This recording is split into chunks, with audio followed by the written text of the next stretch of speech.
الله من الشیطان الرجیم بسم الله الرحمن الرحیم. ټولو دوستانو او ملګرو ته ښه راغلاست وایم. هیله کوم چې ټول به روغ جوړ او ښه ورځ مو پیل کړې وي. نن چې دا موږ په دې ویډیو کې به په مایکروسافټ پاورپوینټ کې د ویو مینو ووایو. راځئ چې دا درس شروع کړو. دوی سیده دغه سلایډونه چې دي دغه څخه ته دغه صفحه تا ته څخه ته ښکاره سي. اوس له موږ سره د دغې سیټینګ ده. پرزنټیشن ویوز د پرزنټیشن ویوز ماته د لکه مثلا د پرزنټیشن په شکل د ماته ښکاره کړي. اوس د پرزنټیشن څخل ته طریقه نورمال ماته د عادي په حالت اوټلاین ویوز ماته د دغه د اوټلاین ویوز لکه مثلا دا دومه سلاید ده ګوره اوټلاین درېمه څلورمه داسې دا کلیک وکړو بیا هغې سلاید ته موږ ځو. داسې دا د اوټلاین ویو ده. او بل د سلاید سورټر موږ ته اوس ښکاري. دې باندې سلاید سورټر دا اوس موږ ګوره منظم شو. موږ پوهېږو څو سلاید لرو. یوه دوه درې څلور پنځه. ګوره بیا له دې لانه موږ کولی شو دا سلیکټ کړو. دا اوس دی د سلاید سورټر ویو ده. او د نوټ پیج تاسې غواړئ د دغسې د نوټ پیج په شکل بیا دې لانه کولی شئ په دغه جي کې تاسې نوټ هم واخلئ. اول موږ ته او ریډینګ ویو لکه مثلا تاسې چې دغه وایي لکه مثلا تاسې چې متن وایي د هغه په شکل دې تاسو ته وښیي. که مثلا چېرې تاسې راځئ کتاب وایي دا د ریډینګ ویو سو. لکه مثلا تاسې بیا سلاید شته لکه دغه تاسې متن کې وایي تاسې ریډینګ ویوز باندې کلیک کړئ. وګوره ټول لکه مثلا ریډینګ ویوز لکه موږ کولی شو لکه د متن په شکل ټولې مینوګانې هم باندې لکه هاید اون ته سولې. بیرته به نورمال ته راسو. دا و پرزنټیشن ویوز. او بل موږ سره ده ماستر ویوز. په دې لانه کولی شئ لکه مثلا دغه سلاید ماستر ویوز کې مثلا چېرې دلته شته دا هم د سلاید یو لکه ویو ده. لکه مثلا تاسې د ماستر ویو په شکل تاسو ته ښکاره شي دغه سلاید او که هینډ اوټ په څیر وګوره لکه مثلا داسې تاسو ته ښکاره شي. دا هم لکه مثلا یو سټایل ده تاسو ته دغسې د سلایډونه تاسو ته څخه د ماستر ویوز ښکاره شي. دلته خو موږ سره د پرزنټیشن و اوس موږ سره د ماستر. اول نوټس لکه مثلا د چې کولی شئ تاسې بیا لکه نوټ هم واخلئ. لکه دا اول سلاید ده کې ورته ولیکئ دغه شیان مې غلط دي دا ښه دي. دلته هیډر هم دا له دې لارې نه هم کولی شئ تاسې لکه مثلا غواړئ د هیډر په چې کې د نوم وي فوټر کې ډېټ او تاریخ وي. او بل موږ سره دا شو چېرې موږ نورمال ویو ته به راسو. شو ویو مینو کې شو اول رولر دغه خطکش تا ته ښکاره کي که ښکاره نه کي. دا خطکشونه ده دلته ګوره عمودي او افقي هارزنټل او ورټیکل. موږ ځکه موږ ته کوي موږ چک مارک کړی ده. چک مارک نه بس وګوره هغه له منځه لاړه. که بیا پې کلیک کوو ګوره خطکش بېرته راغی. او بل ګریډ لاینز اوس موږ ته نه ښکاري ځکه له موږ نه چې هغه نه ویستلی دی چک مارک نه دغه چارخه تاسې دغه بیکګراونډ کې په دې موږ کلیک کوو وګوره تاسې دغه تورې وړکۍ خانې دلته زوم ان کړو دا ګوره وینئ دا وړکۍ دې ته هغه وایي ګریډ لاینز. لکه مثلا دغه چارخته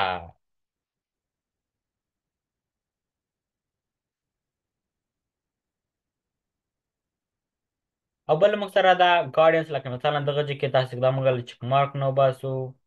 دلته موږ سره دا دغه ځای کې دغه ګارډینس لکه مثلا دلته موږ دوه لاین راځي موږ ته ښایي دغه سیمابند دغه په کوم ځای کې ده لکه دلته چې موږ کلیک کړو دغه وینئ دغه دوه لاینونه دي. بیا چېرې موږ دلته اوس خو سم نه ښکاري رنګ یې چینج کړو وګورئ دغه دوه لاین دغه یو دغه بل بیا هم رنګ تر اوسه نه ده بدل شوی. دغه ته غواړئ دغه لاین وي که نه وي نو که یې چک مارک کوو به یې که نه یې چک مارک نه به یې باسئ. او بل موږ سره دا نوټس که غواړئ لکه مثلا تاسو ته هغه د نوټ ځای تاسو ته ښکاره نه کړي بیا له دې لارې هم کولی شئ لکه مثلا تاسې دغه ځای کې نوټ ولیکئ. لکه مثلا داسې ورته ووایه دغه سلاید صحیح ده. لکه مثلا دغه ځای کې ورته لیکې لکه مثلا یو متن لیکې دا دې ولیکه بیا هغه ته څه راځي دې سلاید ته راځي وګوره چې خو به غلط نه وي غلط دي ځکه چې زوم ډېر ده دلته به لیکې رانګ. بیا دلته نه کولی شئ لکه مثلا ته نوټ واخلې ګوره نو چک مارک نه وباسه د نوټ ځای له منځه لاړ یعنې ورک مونته سو ځکه چې موږ چک مارک نه وویسته. او بل موږ سره دا ویو ډایرکشن له دې لارې نه کولی شئ لکه مثلا د دغه ډایرکشن ویو کې لکه مثلا موږ سره د دغه سلاید چې دي غواړو دا چپې خواته بوځو او دا د دا هغه دا د سلایډونه ښي خواته بوځو دغه د چپې خواته وي موږ به ویو ډایرکشن ته راځو. رايټ لیفت. لکه مثلا ته غواړې د ښي شیان چپې خوا ته واړوي د چپې خوا ښي ته. په دې باندې کلیک کړې، ګوره سلایډونه د ښي ول، د چپ ول ښي ته راغلل، د ښي سیده دغه و چپې خوا ته راغی. بیرته به راسو لیفت تو رایټ.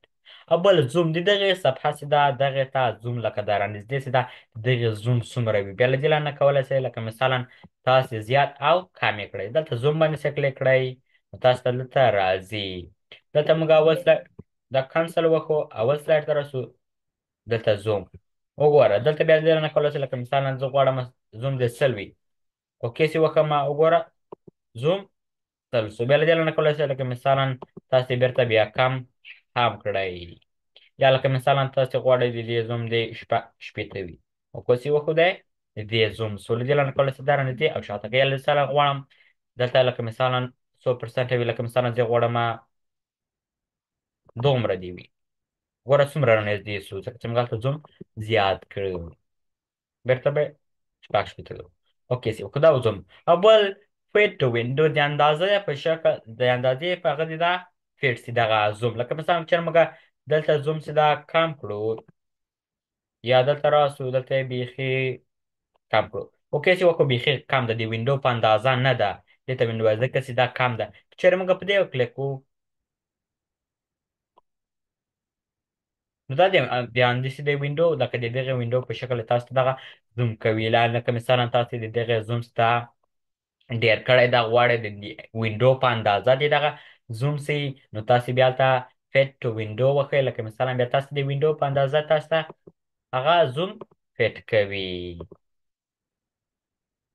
بیرته به دا موږ کم کړو. او بل موږ سره دا کلر ګری سکیل لکه مثلا موږ که چېرې وګورو دغه اسماني رنګ موږ ته ښکاري، دغه د موږ د دغې رنګ ده ځکه چې موږ ته اسماني ښکاري، ځکه چې موږ کلر انتخاب کړی. موږ دلته ګری سکیل انتخاب کړو، وګوره هغه رنګ ګوره تر نه ورک سو. لکه مثلا اوس دا ګری سکیل لکه ګری غونته ښکاري، لکه د خاورې غونته رنګ. یا زه غواړم بلاک اینډ وایټ تور او سپین دې وي، وګوره تور او شا بګراونډ تور سو، دغه متن سپین سو. یعنې تاسې نه غواړئ دغه جګې چې دا ښکاره نه سي، یعنې رنګه دې تا ته ښکاره نه سي، نو تاسې بیا دې نه کولی شئ ګری سکیل کوئ او بلاک اینډ وایټ یې کړئ. نو موږ سره ګری سکیل او بل موږ سره دا وینډو. که چیرې موږ دلته وګورو، موږ ګوره یوه وینډو لرو، نیو وینډو. ما ته دې دا په نوه وینډو کې خلاصه کړې. نو همغه سلایډونه چې موږ سره وایي موږ ته یې په بله سلایډ کې موږ ته خلاص کړل. که چیرې موږ اوس راسو، ګوره یوه وینډو دوه وینډو لرو، موږ دوه وینډوګانې لرو. نو له دې نه موږ کولی شو لکه مثلا چېرې موږ سره دا وینډو غواړو دغه موږ ته په بله وینډو کې خلاصه کړي، نو نیو وینډو باندې کلیک کوئ. که بیا پې کلیک کوو موږ ګوره درې وینډوګانې لرو. او بل له موږ سره دا ارینج آل. که ته غواړې اوس ټولې موږ درې لرو، اوس ته ټولې تا ته منظمې غونته کړې. دا اوله ده، دا دومه ده، دا درېیمه ده. کولی شې لکه مثلا د یو کې متن ته لیکې، دلته دې متن ولیکه، دومې ته راسې هلته چیکې ولیکې او درېیمې تر اندسې اخره پورې. نو بیا له دې لارې نه کولی شئ لکه مثلا چېرې غواړئ تاسو ته دغه منظمې کړئ، بیا تاسو د ارینج آل له لارې نه دغه کولی شئ. او کاسکیډ له دې نه کولی شئ لکه مثلا کاسکیډ په شکل تا ته وسکئ. لکه مثلا تاسې که چېرې وګورئ دلته موږ ته ښیي تاسې دا دومه، اوله، دومه او درېیمه دې موږ تاسې په شکل وښودله. ګوره داسې ده دومه، بله موږ کلوز کړه، بیا له دې نه کلوز ده بېرته حل کړو. نو همدا د همدې کار ده. لکه مثلا که چېرې تاسې غواړئ تاسو ته دغه د کاسکیډ په اندازه تاسو ته لکه مثلا داسې تا ته ارینج کړي، تاسې بیا له دې لارې نه کلیک کوئ. او بل موف سپلیټ که غواړئ لکه مثلا چېرې تاسې سپلیټ راوستلی وي، که غواړئ هغه موف کړئ، لکه مثلا یو بل جې ته یې بوځئ، بیا تاسې د موف له لارې نه کولی شئ. دا بل موږ سره موف لکه مثلا چېرې تاسې یو وینډو سپریټ کړی وي، لکه مثلا په هغه جې کې تاسې سپلیټ کړی وي، سپلیټ هم راوستلی وي، که غواړئ هغه تاسې تر ریموف کړئ، بیا موف سپلیټ لارې نه کولی شئ. او بل سویچ وینډوز. موږ که چېرې وګورو یوه، دوه، درې وینډوګانې لرو، نو موږ په اوله وینډو کې که غواړو دومې وینډو ته لاړ شو، نو موږ به سویچ وینډوز ته راځو. دلته کومې ته لاړ ځې؟ دومې ته دې لاړ شم. دا اوس دومه وینډو ده، موږ یې دومې وینډو ته راوستلو یا بیرته دلته راغلم زه غواړم درېیمه وینډو ته ځم په دې باندې کلیک کوم ګوره دا درېیمه وینډو ده نو د سویچ وینډو لار نه کولی شو چې موږ په یوه وینډو کې غواړو بلې ته لاړ شو نو موږ د سویچ وینډو له لار نه کولی شو او بل موږ سره ده ماکروس که چیرې تاسې ښه پوهیږئ چې تاسې به دغه جمله لکه مثالا تاسې لیکئ دغه جمله ستاسې لیکئ لکه مثالا ښه پوهیږئ چې تاسې به دغه بله ورځ لیکئ نو تاسې نه غواړئ چې تاسې بیا سره دوباره ولیکئ نو که چیرې تاسې غواړئ دغه تاسې ته مکروس یعنې ریکورډ غوندې کړي یعنې ویډیو تر واخلي چې بله ورځ تاسې راځئ چې ویو باندې کلیک کوئ تاسو ته هغه متن خپله راسي نو تاسې به په مکروس باندې کلیک کوئ دلته په مکروس بیا لکه مثلا که چیرې تاسې یو دانه کړی وي جوړ کړی وي نو هغه بیا کولی شئ دلته راولئ لکه مثلا تاسې یو دانه تیار کړی وي دغه مکروس نو بیا تاسې له دې لار نه هغه لار نه کولی شئ دغه بیا بیرته راولئ یعنې لکه مثلا که چیرې تاسې هغه راوستلی وي همدغه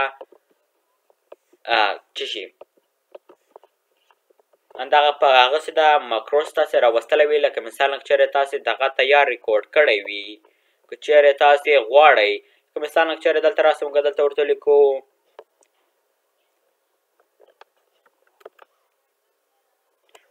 دلته ویو مکروس که چیرې لکه مثلا بیا دې نه کولی شئ که چیرې تاسې مکروس ډانډي تیار دی کړی وي بیا که تاسې غواړئ هغه وګورئ بیا د مکروس لار نه کولی شئ لکه مثلا